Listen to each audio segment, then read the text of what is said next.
Motorcycle turning নিচ্ছে, turning নেওয়ার পরে এই গাড়ির তলায় এসে সে পড়ে গেছে। মোটরসাইকেল আপনারা জানেন যে এখানে অকটেন আছে, এখানে যখন ট্যাঙ্কিটা ব্লাস্ট হয়ে যায় তখনই এখানে আগুনটা ছড়িয়ে পড়ে এখান থেকে ভাসে আগুন ধরে যায়।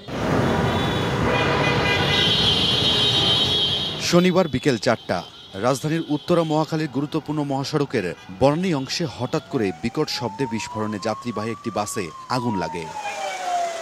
খবর পেয়ে ফায়ার সার্ভিসের একটি ইউনিট ও নৌবাহিনীর একটি ইউনিট 15 থেকে 20 মিনিটের মধ্যে আগুন নিয়ন্ত্রণে আনে।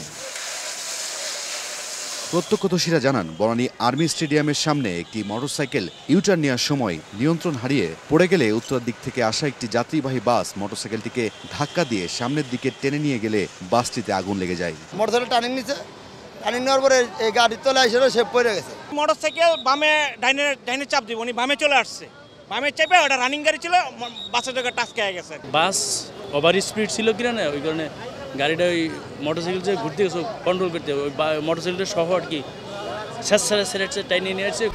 1, 2, 3 ঢাকায় জমি জিতে নিন 100% ক্যাশব্যাক সহ 20 কোটি টাকার পুরস্কার।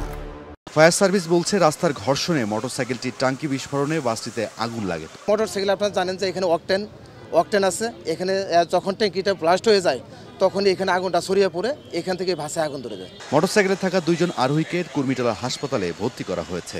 এদিকে এ দুর্ঘটনায় উত্তরা মহাখালী সড়কে দীর্ঘ যানজটের সৃষ্টি হয়। রাইদুল ইসলাম শুভ, সময় সংবাদ, ঢাকা।